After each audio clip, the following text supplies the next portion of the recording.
we have to, and also we have to maintain our physical principle, discipline. So that's why it's one of the needs is not covered by our government budgets. Minister, yes? Very long list, right? All right. I think you'll be getting some help soon, at least, from one agency, OPIC, headed represented here by Mike Whalen. Yeah. Mike, you're telling me you're opening an office in Myanmar soon? Yeah. Not quite yet. We hope to be open for Myanmar soon, depending upon our ability to identify acceptable labor conditions. But we're working with the U.S. Trade Representative in doing that, and we hope to have an announcement regarding our ability to be open to support U.S. companies investing in Myanmar very soon. We are, however, sending a representative to Bangkok as our only second in-field representative. And this is very much a reflection of the U.S. government's Development Finance Institution, trying to increase our exposure and support for the growth economies, such as Myanmar, in the Asia-Pacific region. Could I ask Mr. Don Lam of Vina Capital in Vietnam? First of all, I don't know, do you invest outside Vietnam as well or just within Vietnam? We do cover Vietnam, Laos, Cambodia, and Myanmar. Okay. Do you have any projects so far, any prospects in Myanmar? Not yet. We just opened office there March 1st. So we are looking at some projects. But if you want to go a bit deeper, Vietnam is a bit more developed, and I think the same issues faced with Myanmar. You need a lot of funding and financing for infrastructure projects, but a lot of project is not financeable. That's the key problem. I think we are now working with Vietnamese government on what they're pushing very hard for is PPP, public-private partnership. But we're pushing it back to them and said, look, maybe what you want to do is take one or two projects, package it, and make it financeable. Then you come to the investor, rather than a lot of government, I wouldn't say a mistake, but what they tend to do is say, well, I had this 100 project, please come and invest. It doesn't work like that. You need to package it. You need to make sure, the investor will have a list of, say, 20 risks that they have to take off the boxes. And you need to make sure those risks are taken care of before the investor actually put money in. Mr. Razon, you've participated in what essentially are PPPs around the world. Is there something that makes Asian PPPs different, or PPPs in these countries that we've been talking about different and more difficult than other countries you've participated in? Well, there's a misconception that every infrastructure project can be done by PPP. I think it's extremely limited what can actually be done by the private sector. Mostly projects in high-density areas, toll roads, that will provide private investors adequate return. Maybe ports is one. When it comes to airports, which, speaking for the Philippines, is one piece of critical infrastructure that we need, it will be very difficult for a private sector investor to make a return on building the runways. The terminal is fine, but building these extensive runways of 2-3 runways would be very difficult to make any kind of return on that. And these are projects that should be done by the government.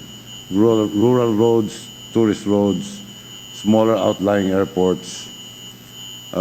These remain with mass transportation systems. These are government projects, not for PPP, in my opinion. In my own business in ports, it works because we do ports in the main cities, in areas like Manila or most recently in Melbourne.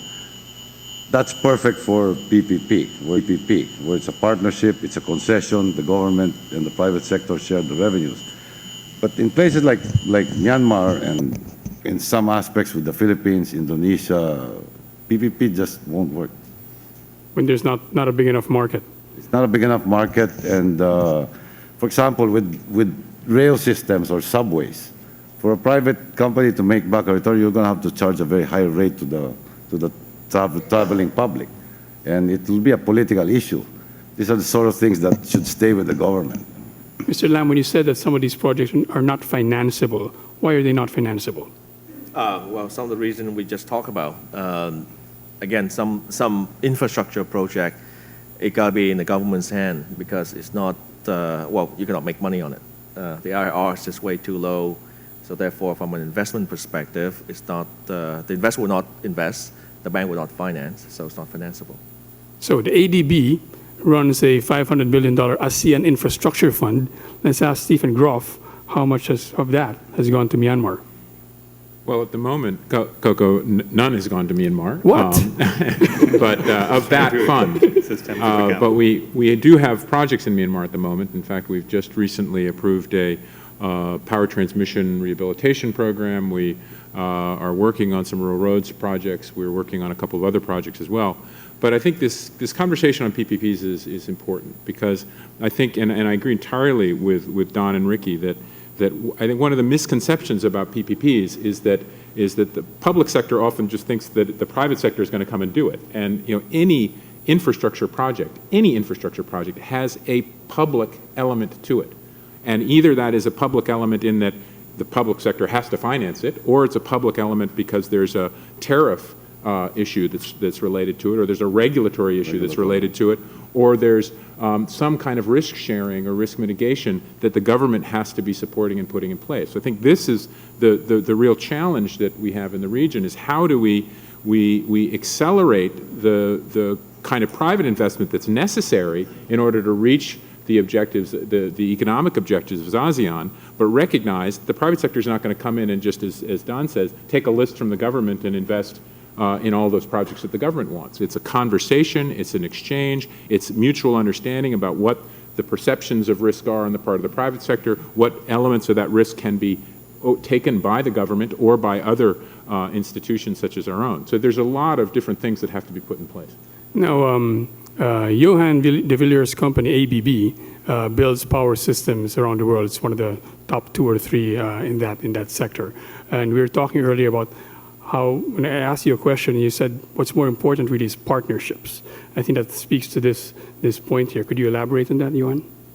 Well, I think in this infrastructure challenge in ASEAN, no one party has all the answers. So it's a very diverse region, many different priorities, different levels of maturity in the different countries, and the projects are by nature very different. So no one party has the answer for any one of these solutions. So we've got to get together increasingly. And I think the World Economic Forum provides an amazing platform to make these collaborations and discussions happen. So it's to find the right mix and the right parties for each appropriate application, and to come together and to learn how to work together. We're a technology provider, so this is our game. We want to provide the technology, and that's needed whoever the partners are, which is an important contribution. I'd like to ask all the panelists, why is there no template for different kinds of projects? Why does each project, at least the ones I know and I cover, seem so difficult to develop and then to bid out, etc.? This is for Secretary Baya out there. Why is there no template for these projects? Why are they so difficult to get off the ground? Go ahead. Well, it's just like there are no two same people, no? Everything is different. The circumstances in every country are different. ASEAN being what I would term a relatively protectionist region, has different sort of protectionist laws, foreign ownership, indigenous ownership, and so forth and so on. State ownership in many instances where the private sector is not even allowed to. You see this in places like Singapore where the most profitable businesses are still with the government. But each project is different, different demand, different population. In our experience in 31 ports globally, every country has different circumstances. But I would strongly urge governments that this being a sort of a golden era for financing, they should really take advantage of this. And this is contrary to my own religion, so to speak, but governments should be actually doing more of the infrastructure than the private sector. Coco, I would just I want to underscore what Ricky just said, because it is true. And when you look out at the future, I mean, if we're thinking about the demand for infrastructure investment in ASEAN being about $950 billion between today and 2020, the governments are going to have to take a lion's share of that, more than half. 60% of that is going to be, at least 60% of that is going to be government investment. Now, that can be supported by institutions such as ours, but it's got to be, the governments are going to have an important role. And I also want to underscore a point that Don made a moment ago, which is the critical nature of bankable projects, of the fact that it's not just a question of making a decision that we think that this is a project we want to do. The process to develop it, the technical specifications, all the due diligence that has to be done in order to make it ready for investment is a huge long-term and long-lived process. So it's, again, we talk about this a lot, but we can't. We're in the midst at a moment of what we refer to as the ASEAN, the Asian financial crisis gave birth to an infrastructure crisis in the ASEAN countries, where we've seen government investment drop by half since 1997. Private sector participation in infrastructure projects in the region is now only recovering to about 2/3 of what it was in 1997. So, there's real urgency around this. I'd like to add, by the way, that I don't think the government should be actually running the infrastructure that they build. I think that the PPP should focus more on the O&M nature of these projects. So they can build the runway, but then the runway and a private company operates the terminal and manages the airport for the government, when the government makes a big share of the revenue. Mr. Lam, you were going to say something? Well, one other thing that we are looking at and negotiating with the Vietnamese government is that as an investor, we don't like to build anything. And what that means that, we don't want to build a power plant. It's just too much risk, taking too much time. But we said, look, why don't you build a power plant, and then you also sign the PPA with a company that you own, the electricity company, and then we buy it off from you. Because by that stage, the risk is taken off the project, so it's more investable, bankable now, it's investable once it's all operating. Then you take our money and build the next power plant. So that's another way of looking at it. It's essentially the government build, but we buy it once it starts operating. When you've mentioned this to government officials around the region and Mr. Rason around the world, do they get it, that they should build it and then just bid out the O&M? A lot of governments get it. In fact, the comments of Secretary Singson yesterday were similar in that nature. Go ahead. Just something to keep in mind is the infrastructure that creates the most economic value and the greatest social upliftment is sometimes these difficult projects. So we must be careful that, because there are models that work. Independent power plants is a model that's been replicated around the world many times. But we see there's a risk in some parts where we're constructing power plants, but because it's difficult to get transmission and distribution in place, we're going to have power plants that can't reach consumers. So we've got to take on these difficult projects and find ways to make them happen. Mike, when I introduced you a while at the beginning, I said that power used to be like the focus. But you told me that that's gone down in proportion, at least, in part because... In this region yes, for us. Infrastructure comes in many different flavors and variety. Obviously, energy infrastructure is a huge component of that. The requirements in the ASEAN region are expected to increase 76% from a demand standpoint for electricity until 2030. And it'll continue to be an important part, and OPIC will play a major role in IPPs, which is a lot of our activity in Latin America and sub-Saharan Africa, where we're making a very large push to present broad-based electrification. What we are seeing, however, is there are other forms of infrastructure that need to be looked at. Social infrastructure, in addition to the hard infrastructure of road transport and logistics. Those are serious issues as well. But to underline what Stephen said earlier, PPP is all about risk sharing. And if it seems as if it's difficult or it doesn't come in a single flavor, a simple template, it's because the discussion of risk sharing is a complicated one. So PPPs are hard. OPIC's view is certainly that they're essential, however. If you look at the capital requirements needed to achieve the investments in infrastructure, social infrastructure, energy infrastructure, transport infrastructure in the ASEAN region, it cannot be done solely through government-supported financing and through even local capital markets in some circumstances because of the level of financial capacity that exists. It will require foreign direct investment. And for there to be foreign direct investment, it requires a sustainable investment environment, including project selection for these types of activities to attract what should be very low costs of capital which are available to fund these investments. I hope I didn't misunderstand you earlier, but did you kind of indicate that there's less of a demand, in effect, for your money here for certain projects than you might have thought?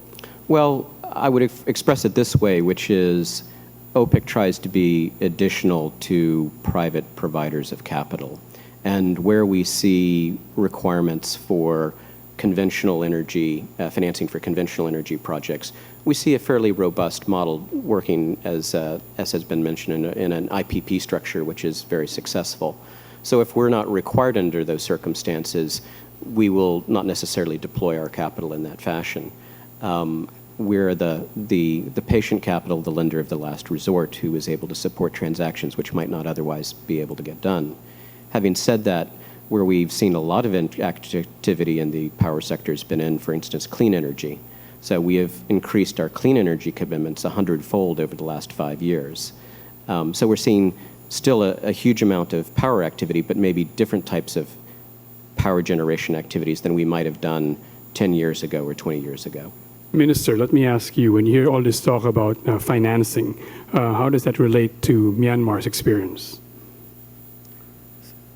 So Myanmar, so now we have some discussions about our financing. So according to the McKinsey report for Myanmar, so about 320 billion US dollars are required for our infrastructure developments. It's a very huge amount for another 15 years to 2030. So how we can manage about this huge amount of money to develop for our infrastructures? That's why we consider to go to PPP or maybe privatization or something like that. So this is a very huge amount. So that's why we are trying to change our, maybe all the time we consider all the projects have to be done by our government. Now we change our mindset. That kind of goes against what you said about religion a while ago. He's saying that the government used to do all the projects, now they're going to do more PPPs. How does that square with what you said earlier, Mr. Razon? Well, there's the obvious infrastructure projects that are better suited to the private sector, which are power plants, for example, like I said, ports. But these are the things that Myanmar needs right now. Other countries have gone further along the road in these sectors. So a country like Myanmar, with the right legal structure, can attract a lot of interest in the power sector, in the ports, and in other areas. Is the legal structure, whether in Myanmar or other countries, is that a main roadblock for you? Well, if you're talking about foreign direct investment, definitely the foreign ownership is an issue, and state ownership is another issue. So those are the legal issues. Do you encounter the same issues, Mr. Lam? Well, for Myanmar, we're just starting, so we didn't really go into depth yet. But in Vietnam, at the moment, it's quite open. Most of the infrastructure asset the foreigner can participate. It's not an issue for us at the moment. I think, Stephen, you were talking about statistics a while ago. Did I get the figure right that at least ASEAN needs about $60 billion a year of infrastructure investment, and you said that it's only getting about half of that? Yeah, government investment and private investment infrastructure is about half of what it needs to be in order to meet the demand as we forecast, but between now and 2020. But I think there's also, this is talking about, just investment needs, which are, critically important. But we also covered the need to develop bankable projects and how important that is. But there's also, critical innovations that we have to be addressing and focused on. And I would identify those as project structuring. We've talked a bit about that. We need innovations in governance, and how do we get the public sector to work properly in order that it understands what the needs and demands of the private sector are, so they can facilitate that kind of investment. We need innovations in municipal finance. If you look out at the future, we have a fastly urbanizing region, Asia as a whole. We have 120,000 people moving into cities every single day in Asia. the urban population in ASEAN alone will double between now and 2050. So municipal finance is a huge challenge, and we need to find ways that we can innovate municipal finance. Capital market development is critically important, because if we can't develop the capital markets in the region, if we can't deepen the capital markets region, we have banks that are pulling in. Long-term finance for infrastructure has often come from banks in this region. Banks are, with Basel III and Solvency II, banks are pulling out. So capital market development is critically important. And lastly, regional financial integration is a linchpin here too, because if you can't find ways for the cooperation between these countries, we're just not going to realize the full potential of ASEAN. I forgot, Johan, I think it was you who said that you are opening in Myanmar soon, right? That's right. Right. Could you tell us about that project? Yeah, we want to grow with Myanmar, so we're starting with small projects. We're opening an office there beginning of next month, and we're very happy with that. And we've been participating through partners in the country. I think we can play a very important role, not just with rolling out new infrastructure, but around the region. I'm seeing so much that we could do with the existing infrastructure. So to help with upkeep, renewals, improvement programs, energy efficiency programs. I mean, that's a major topic in the region. I found that very interesting when you were talking about energy efficiency a while ago. Obviously not as sexy as building a power plant, but you said as important? It's not as visible. So sometimes we go for these very visible infrastructure projects, but I mean, the International Energy Agency report says that only 15% of the economically viable projects today in energy efficiency is being exploited. So that's an incredible opportunity. I mean, just one product from our company, a variable speed drives, in 2012 saved the equivalent of 50 nuclear power plants every year. So an enormous opportunity, and I see in ASEAN that we've got to keep this balance. There's a huge need for new infrastructure, the visible projects, but we've got to make sure that we address regulation that encourages energy efficiency. And one of the other sad statistic is that the coal-fired power plants we construct today in ASEAN is at least 10% less efficient than the same power plant in Japan, using the same fuel. And we have to have a balanced mix of plants. But if we're going to build a coal-fired plant, let's at least make sure that it's an efficient one. Since you freely plugged a specific product there, I hope you don't mind if I put you in the spot a bit. Could you tell us what's your fastest growing market in Southeast Asia where you don't have a power plant? Well, for ABB, the fastest growing country at the moment, I think, is the Philippines. So we are growing very rapidly in the Philippines, supplying products, supplying technology, supplying services, supporting the infrastructure. When are we going to get a manufacturing plant? Manufacturing plants, I mean, we want to be as local as possible. So in every country where we see sustainable business and a sustainable market, we are opening factories and we want to be local. And there's many benefits from being local. I mean, there's knowledge transfer. You are able to look after the infrastructure that you've put in place, so it makes it sustainable. And I mean, it's the only way to really understand the local context. So we want to be as local as possible, but you can't be everything everywhere. So it's got to be linked to sustainable markets. And I think the wonderful thing in ASEAN is the diversity, which helps not to have overlap between the different countries. So each country can play a different part. And I think that says a lot about coming together and integrating. How much more money, Mike, is going to flow into Asia or Southeast Asia from agencies like OPIC in the next few years, you think? Is it going to accelerate? Well, I think it is, just based upon the underinvestment in infrastructure, which has been slowed down in all of parts of the world as a result of the financial crisis.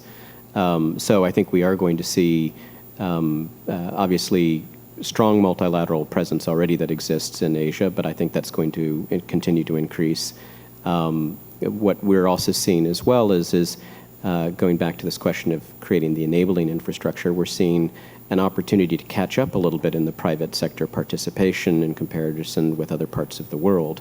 Latin America has also been underinvesting in infrastructure. Interestingly enough, they've been able to attract, however, a higher degree of private participation in their sectors by having suitable enabling environments in Mexico, Peru, Chile, and Brazil, to name some of the lead economies. These regulatory environments we've been talking about, right? Correct. So they have been able to attract, even though they have still been underspending relative to the percentage of GDP, which many say should be about 5% of GDP as a total target for infrastructure investment. And the Asian economies have been averaging about 1 to 2%, as the Latin American economies have, targeting 2 to 3%. But the amount of capital that the Latin American economies have been able to mobilize has been greater. I think that's the opportunity zone that would exist for the ASEAN nations in being able to increase that private sector participation. Mr. Razon, you earlier said that each project is different. I guess each country is different as well. But do you see some distinction in terms of regions or continents in terms of regulation and dispute resolution, bidding systems, etc.? Like I said, Mexico is, I think, one of the countries that is ahead in sophistication in the legal structure, transparency, and financeability of projects. I think they've been very good at what they do, and projects have moved rather smoother there than other regions. But again, it's really what sector is financeable, at the time. And very large projects that have a lot of public service involved may not necessarily be the right return. So they take a long time to get these projects off the ground. Very long to finance, very long to put the project components together. That's why you have projects taking 10, 15 years. But the more profitable ones, where the private sector will go after right away, are the ones that move much faster. I think I know the answer in your case, but I'll ask both of you, including Mr. Lam. There's no shortage of money that wants to be invested, right? No, there's a lot of investment, investors looking at this region want to invest. There's plenty of money. It's just that, like I said, there's nothing is bankable or investable sometimes. So I think one of the discussions we had another panel some time ago, yesterday, was that they should be looking at maybe an ASEAN sort of code for bidding for infrastructure development, so that, because each country is different, we don't have to be 100% standardized across ASEAN, but it could be, if you get up to maybe 80% there, it's already saving a lot of time from a lot of major institutional investors that's coming in from Europe or US want to invest in this region.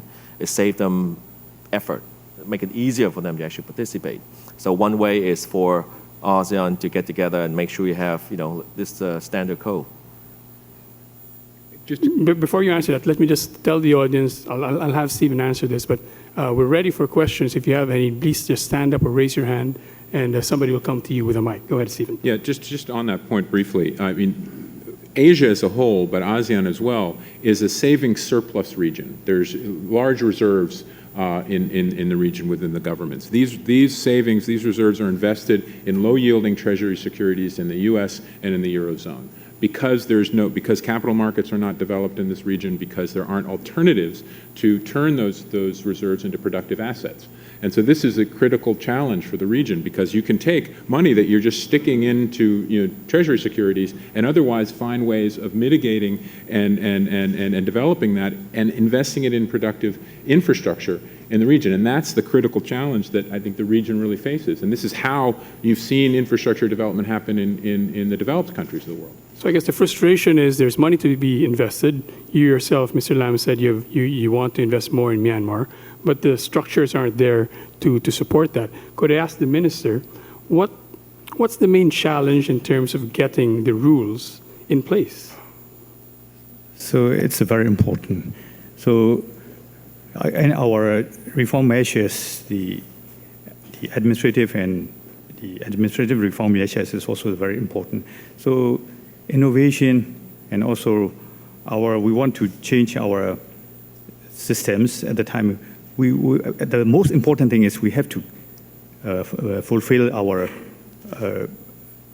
hopes with, we have to be good prospect, and also we have to concrete rules, regulations, and procedures we should have.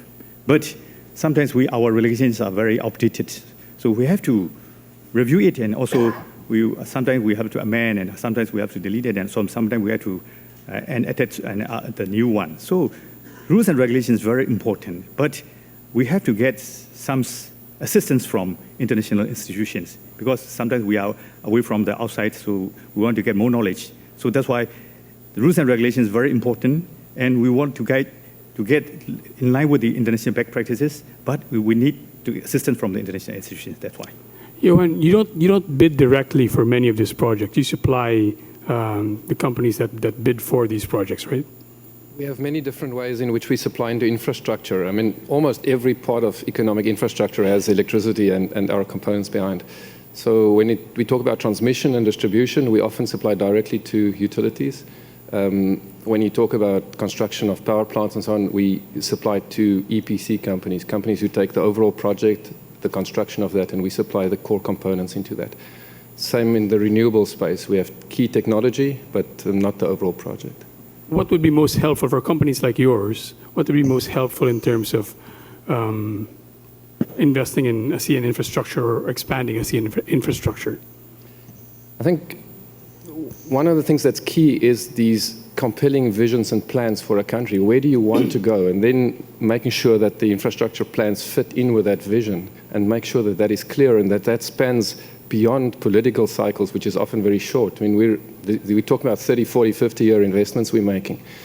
Then regulation is very important, that we have regulation that encourages the right capital to flow to the right infrastructure investments.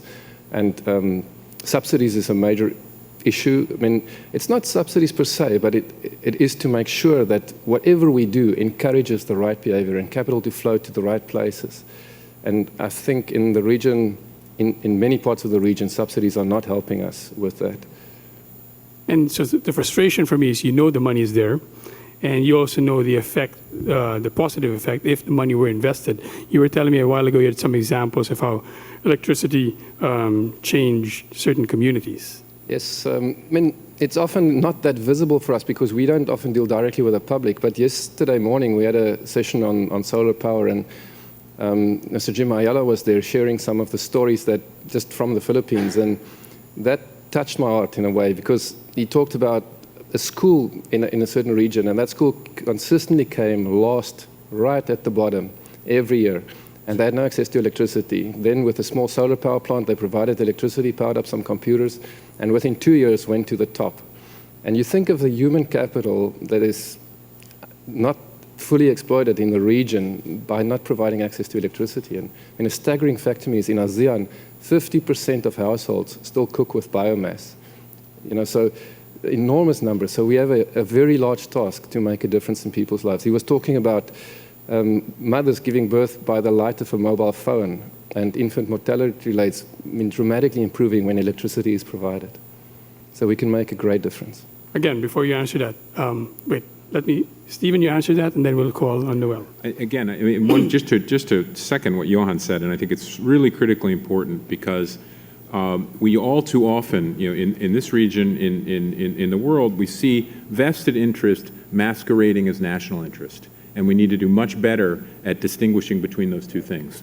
And then lastly, just on the point of how we mitigate and how we use these savings, you mentioned our ASEAN Infrastructure Fund, which ADB is supporting with the ASEAN countries. And this is actually aimed at trying to find ways that you can use this savings in the region, these reserves, and have those invested in productive assets. It's very small at the moment. It's sort of experimental, but it's an effort on part of all the ASEAN nations to try to figure out how we can move this forward.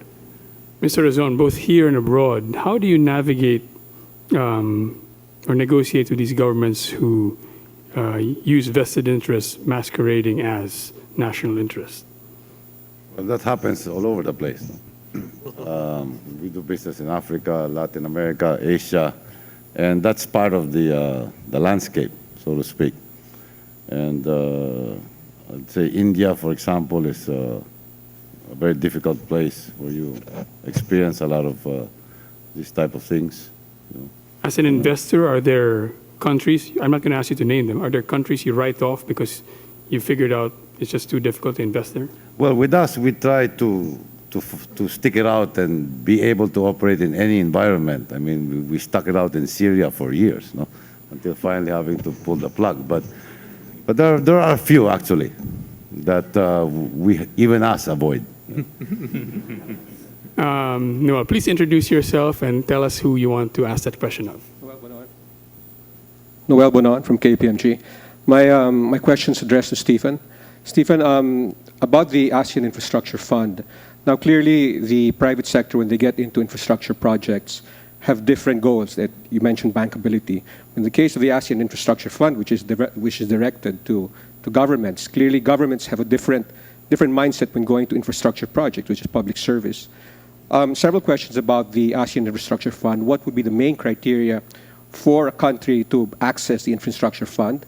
Number two, what is the acceptance level among governments of the ASEAN Infrastructure Fund? And number three, what would be the ideal or optimum mix between a country's own out-of-pocket funding versus its tapping into the fund on, say, specific projects? Would there be an optimum percentage of capital versus loans from the fund?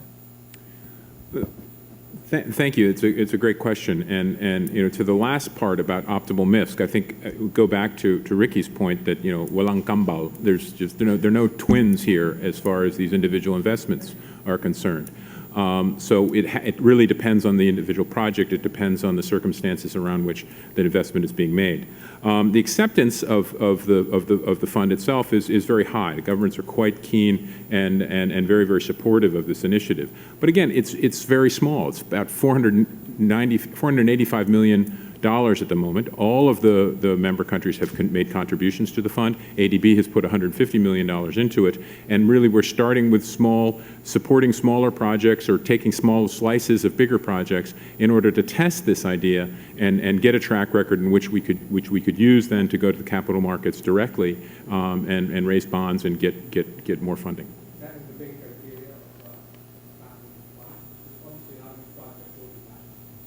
Well, it's, of course, there's due diligence that goes into it as it would go into any project that we do. So it's infrastructure. It has to have some kind of connectivity element to it, and lastly, it's got to be bankable. It has to have a financial and economic return. Did anyone want to add to that from the panel? Okay, I think we have a question over here.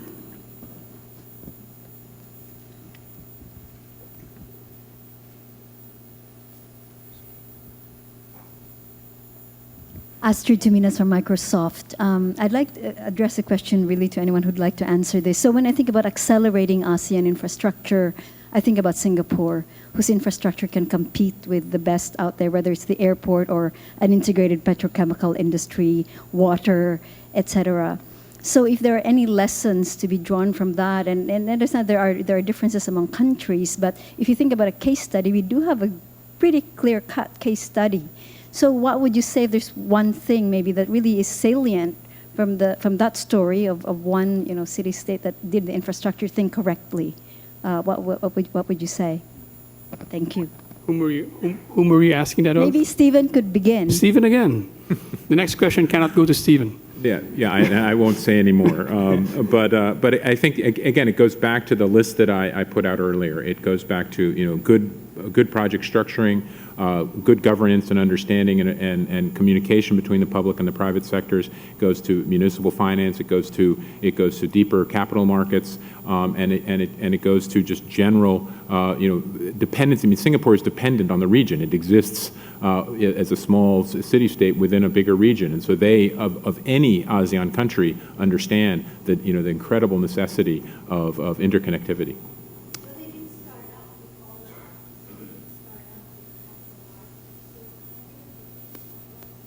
Governance. It comes down to governance. Leadership. LKY. Lee Kuan Yew. That's Leadership. all. Light is in my eyes. Is this Amina? Yes. Question over here. Thank you. I wanted to ask Mr. Could you introduce yourself to the audience? I'm Amina Rasul from the Philippine Center for Islam and Democracy, and I come from an island province of Sulu. Most of the people in Sulu have never had electricity. What you said about using the light of the cell phone to when somebody's giving in childbirth, that happens in Sulu. How did they charge the cell phone? When they come to the capital towns, in these areas, they pay 20 pesos, that's $50, so that a boatman can bring their cell phone to a town that has electricity to be charged. There are big areas all over East Asia, especially ASEAN, where this reality is the case. But governments don't really invest in infrastructure for power or for water because it's not cost effective. And my question is, do companies like ABB look at this mass of people who are disenfranchised to look at the possibility of small, cost-effective products and services that could provide them with water and electricity, solar being one among them? But I understand that the solar may not be that efficient. So is there anything else that would be possible to provide infrastructure to areas that have never had them? Well, I mean, that is the mission of our company, and that's what we spend our R&D money on, is to make sure that we make this more efficient, more effective, cheaper, more affordable, creating more value. And I think we need both. We need the traditional large grid developments, high-capacity transmission links, because there is efficiency in that. And at the same time, we've got to be working at getting electricity to rural communities. And in ASEAN, that's a particular challenge, because we have so many people living in remote areas. And I mean, very recently, our company made a $1 billion investment acquiring a company with key solar technology that we can combine with our portfolio.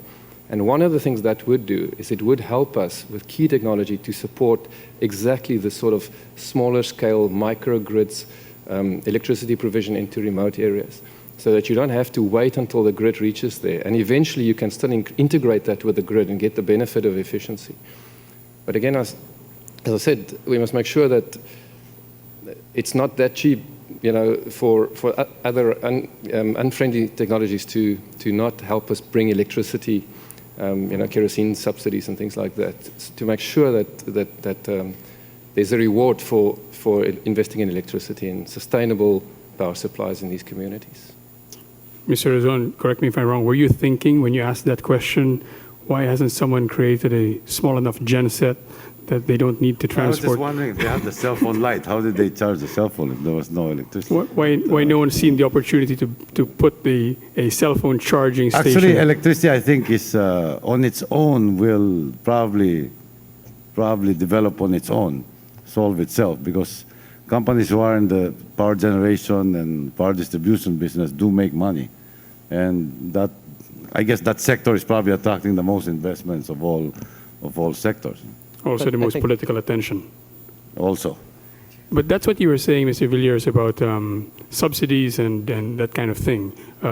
You would rather they don't exist because it'll find a market, right? The market will find it, rather.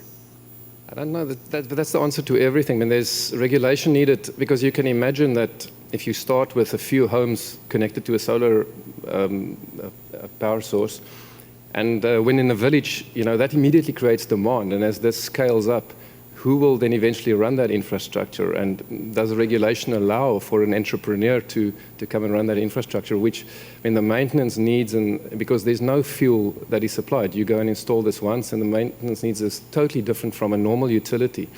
So are we thinking about regulation that will allow entrepreneurs to start running and collecting fees for infrastructure like this? Because it could really change the livelihoods of people. Charging cell phones. We will ask the appropriate Philippine government official that, and I'll get back to you on that. There was a question here also in the first row.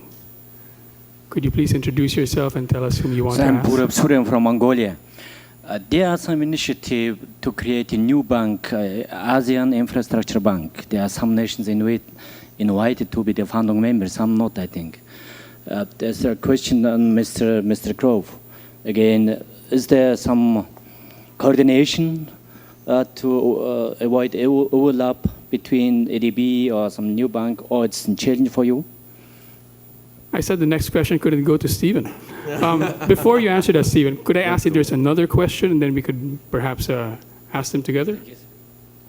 Anyone else? Okay, Karen Davila. But my question's for Mr. Razon, specifically. Are you satisfied with how the government is spending for infrastructure in the Philippines? And why do you think hasn't the president's PPPs taken off as expected? Well, it's a very slow and tedious process to get such a massive program off the ground. And it's understandable that people are impatient. But the government actually is spending more and more. they could spend more on roads in Metro Manila than they are. I think they should spend more in that type of infrastructure. Of course, the biggest, I'd say the 800-pound gorilla in the room is a new airport. But you know, governments all over the world work this way. It takes a long time to get these programs off the ground. And once momentum starts, then usually they start moving along at a good pace. But to get to that point, we have to be very patient. But I believe that they are allocating more and more funding in the budget. The government can certainly afford it now, although sometimes we still have that mentality for the past that we can't afford this type of infrastructure when in fact we can now. Nowadays, I said it's almost nearly a golden age for financing, especially for governments. And our government in particular is investment grade. Cost of funding is very cheap at the moment, and we can do it. And you just have to be patient.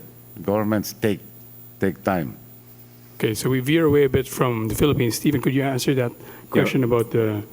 Very briefly, at the APEC summit last year, President of China Xi Jinping announced their intention to set up an Asia Infrastructure Investment Bank. And our basic opinion on this is that the demand for infrastructure investment in Asia is huge. It's $8 trillion between now and 2020. So there's plenty of room for other financiers, other investments. And so we'd be happy to work with this institution if and when it is established. Okay, we're running into the last 5 minutes of the session. If there's any more, okay, there's one question over there. I think is that Ed? Yes. This will be our last question, then we'll just wrap up before we go. Okay. It's more, I guess, it's a question for the other countries because. Ed, could you introduce yourself to the audience, please? I'm Ed Francisco from BDO, a local bank. I guess we're fortunate here to have the liquidity and the funding available from the private sector. So for us, it's really more getting the projects out. And I agree with what Mr. Rason said about, the government should just build it and then it can get funded through ODA or from the banks. My question is, how can the other countries learn from this? Because it's more the institutional buildings that's necessary at this point. Funding is plentiful. It's really, what can you do, I guess, the WEF and the rest of the countries so that you get the projects out faster? Funding is not the issue. And even a new bank may not meet the necessary because the funding is here. Maybe equity and for hybrid, for MES, fine.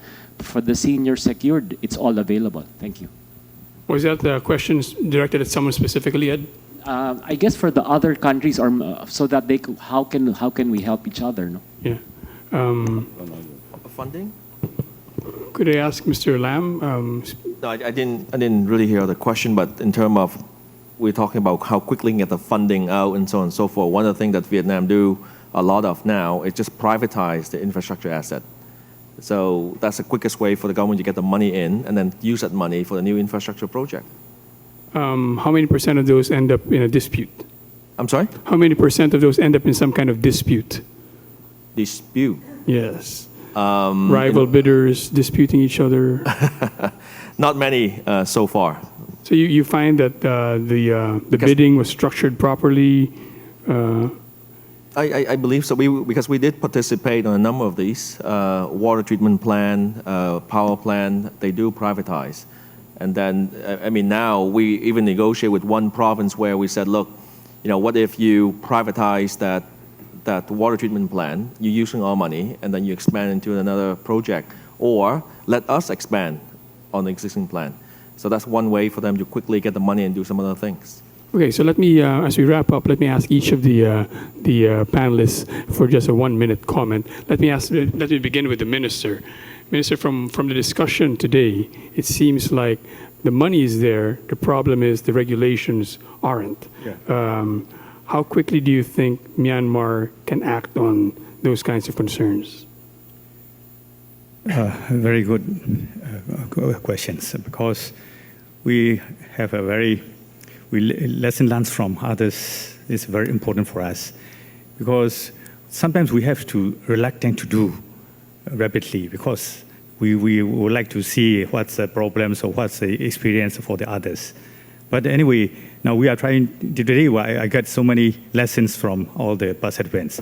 So our country have to move forward. So we need some persistence to do all the things. But anyway, we have to do rapidly, or sometimes we have to to take care about that. Sometimes we have to take the quick win is very important. Sometimes we have to cheat to see for the long run. So for this matters, we want to develop our infrastructures. Now we have to do first. Okay, thank you very much. Could I ask Stephen, how is the ADB helping Myanmar and other countries work on that list that you recited to us earlier? Well, we do it through a number of different avenues, largely through our lending windows. We have concessional lending, we have market-based lending. We also have significant technical assistance resources that we bring to bear at advising and helping our governments work through some of these challenges. But I think why we're talking about this and why it's important is that, infrastructure and the provision of infrastructure underpins, the ability of the region to address the critical challenge it faces with respect to inclusive growth, with respect to there's a huge number of people that live in this region that are mired in poverty. So we have a moral imperative here, we have a social imperative here, because the longer these people live in these dire circumstances, the more social unrest can occur. And lastly, there's an economic imperative. We don't address these issues, the kind of growth that we're seeing in this region will not be sustained. And so if we want to see it sustained, if we want to see this region succeed, these kinds of investments are absolutely critical. Mr. Razon, let me ask you, what's the one thing, or the most important thing that governments have to learn and apply in order to accelerate infrastructure? Well, to structure projects, whether they're government or private sector or PPP projects, is to structure them properly from the beginning, both the legal basis, the project components, and to beef up the capability and the talent within the government to execute such projects.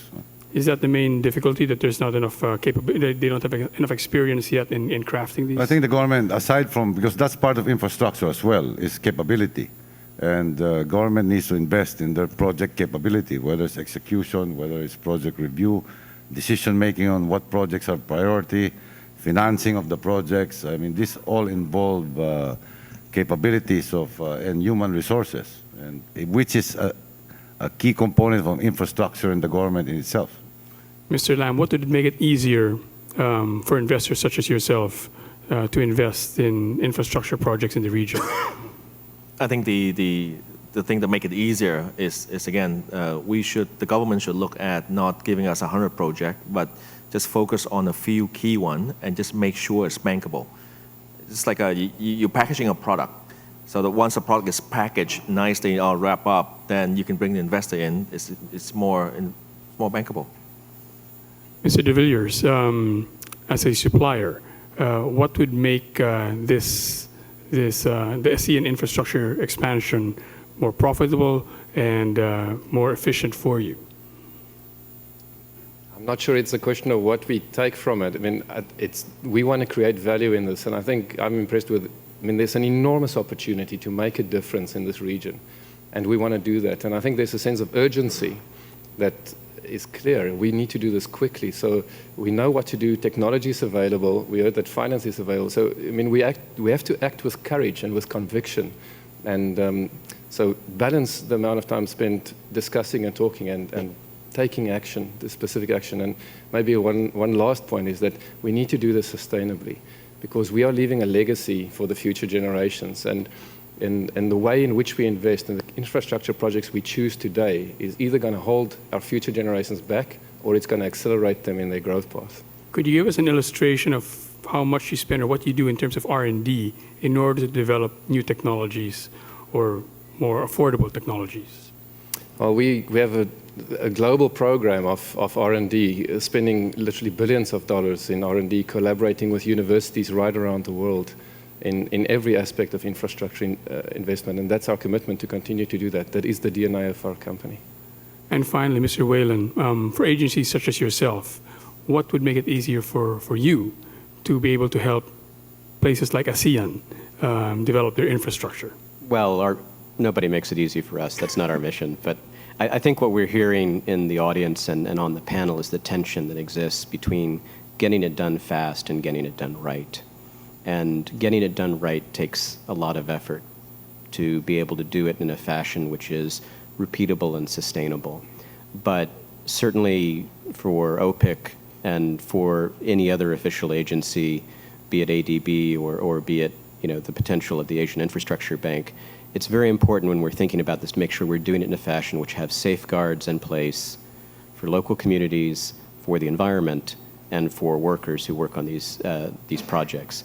And also to make sure that they're reaching out.